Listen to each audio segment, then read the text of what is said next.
All right. So I'm gonna continue with more rules of differentiation because there's a lot of different functions and there's also a lot of different ways we can compose functions together. And so last time we went over the sum, difference, constant, the power function, right? So and then today we'll start off with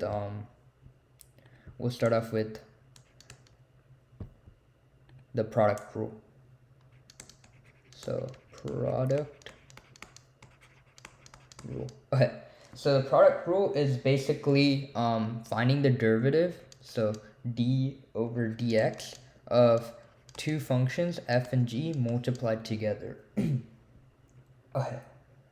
So basically this is where the equations start to get a bit more complex, but the derivative of like the product of two functions is basically the first function times the derivative of the second function plus um, the second function times the derivative of the first function. Also, I mean, as long as we pair up both of these, like the derivative of the first function times the second function, and then the derivative of the second function times the first function, the order doesn't really matter. The order matters, we'll see later in the quotient rule, but in the case of the product rule, because of the commutative properties and things like that, the order doesn't matter. I think for this I'm gonna skip over the proof because it's an intro calculus class and the proof is most classes won't ask for the proof, and yeah. So let's just use an example. So the example, find f prime. So f prime is the derivative, right? Given Find f prime given f of x is x squared plus 1 times x cubed plus 3. Okay, so obviously we could simplify this like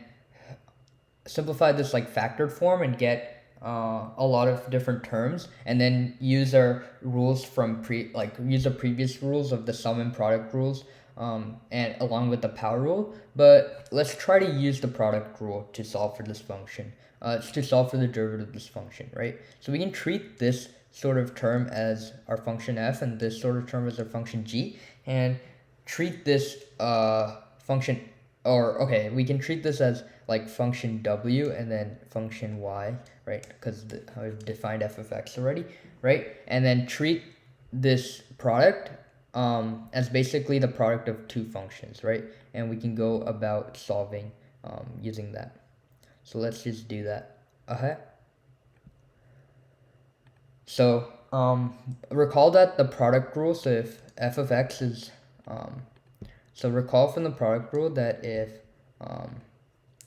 f of x is equal to our function w times our function y, then f prime of x is equal to w times dy over dx plus y times dw over dx. Okay, so let's just plug it in to here, and we'll get x squared plus 1, and then we have to find the derivative of y, which just becomes 3x squared, right?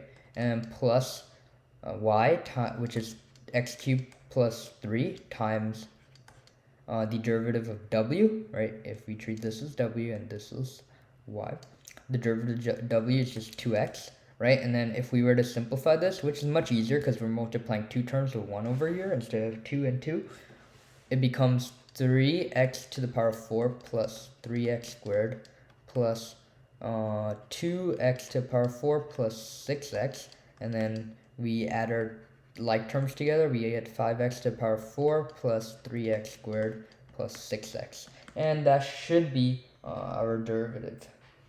And so notice how the product rule made finding the derivative of this function a bit more simpler, because if we didn't know this, we'd have to multiply all these terms out using the FOIL method or whatever, and then use our sum and difference rules, and that would have taken a bit more steps.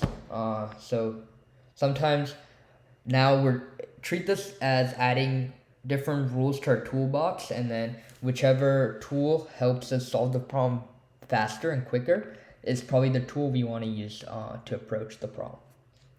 Okay. There's also problems where you can that are a little more abstract. So let y be equal to u times v, right? And u and v are two different functions, so y is the product of two functions. Find y prime of 2. So the problem asks find y prime of 2 given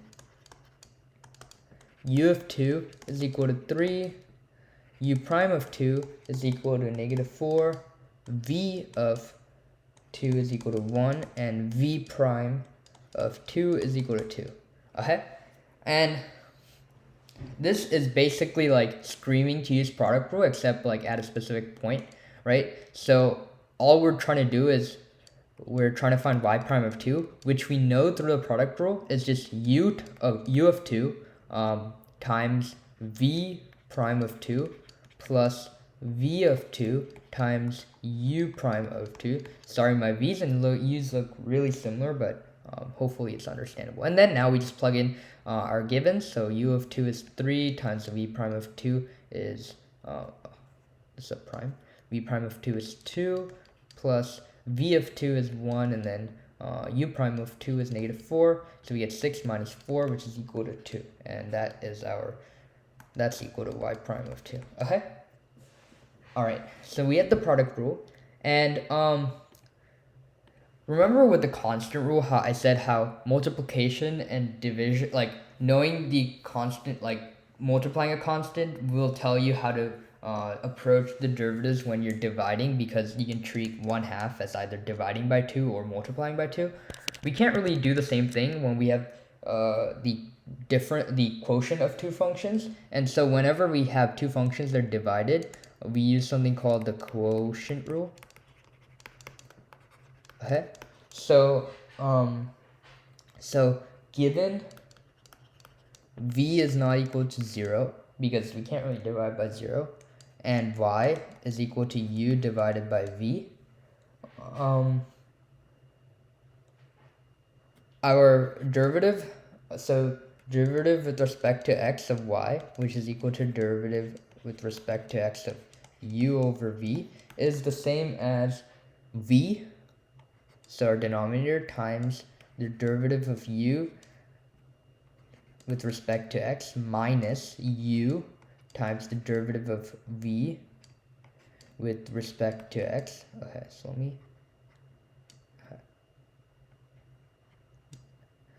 divided by v whole square. Okay, and notice here that the ordering really matters of like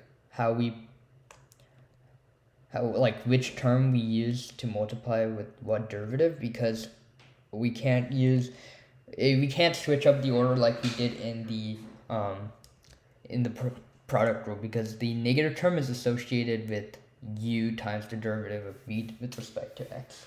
Okay, again, the proof of this is a bit annoying, so I'll just skip over it. I mean, if you guys do want proofs of this, you guys can always comment and I can make a video. Okay, let's do an example. So find the derivative of f of x when f of x is equal to x squared minus 1 divided by x squared plus 1. Clearly here we can't really get rid of this denominator, so it's clearly a product rule problem. So let's just apply this equation that we got over here, right? So our u will be x squared minus 1, and our v is x squared plus 1, right? So the derivative is just v, so x squared plus 1, times the derivative of u, which is just 2x, minus u, so x squared minus 1, times the derivative of v, which is 2x. Let me just divided by v squared, so x squared plus 1 squared. And then we can simplify this, and yeah, this is where the product rule gets a bit annoying, because the simplifications are not the nicest. Okay, minus 2x cubed plus 2x. Notice how in the numerator this stuff cancels out, so we are left with 4x divided by x squared plus 1 squared, and that is our final answer. Okay. So last time we went over the power rule, right? So recall that power rule is if f is equal to x to the n, then f prime is equal to n times x to the n minus 1. A lot of people might get confused if, like, how do we approach this if n is a negative number? So if n is negative, is the power rule the same? And the answer is yes. So power rule still holds.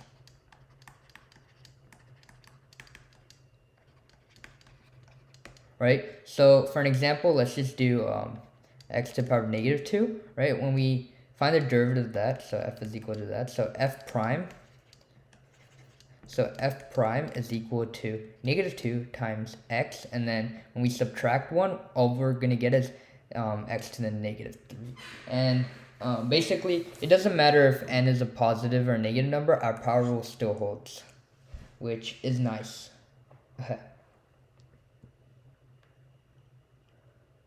So let's use a few of our rules for an application-based problem.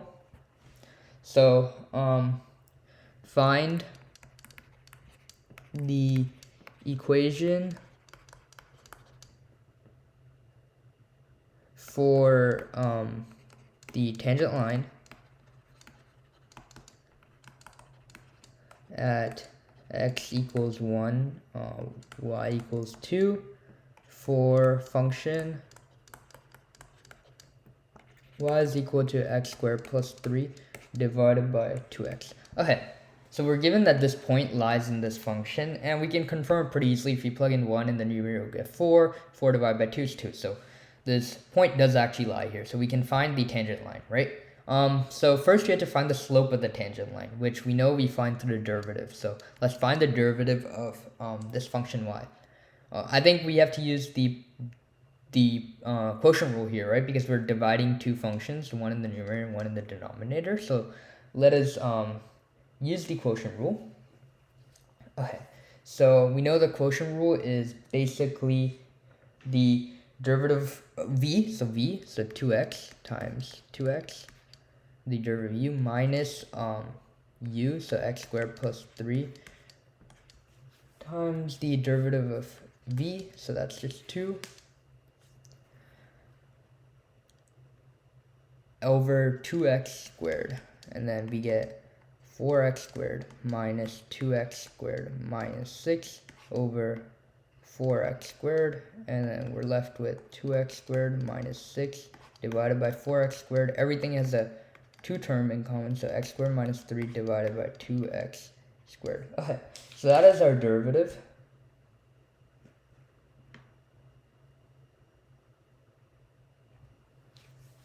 Right, so that is our derivative. And so we want to find the slope of the tangent line at point x is equal to 1. So y prime of 1 is simply 1 minus 3 divided by 2, which is equal to negative 1. And so now we can just use the point slope formula. So we know that the slope of the tangent line at this point over here is negative 1. So to find the equation of the line, the tangent line, all we have to do is y minus y1. So that's 2 is equal to m, so negative 1 times x minus x1. That's that. And so we get y is equal to negative x plus 1 plus 2. So y is equal to minus x plus 3.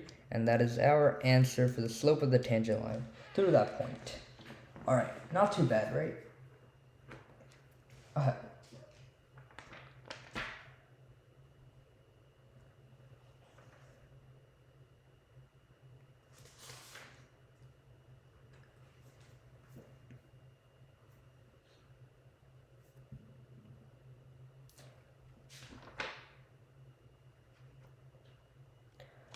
Okay, so now we'll go on to the idea of, actually, I think that should be it for now, and then we'll go on. There's a lot more functions that we can find the derivative of, and we'll just cover that later on.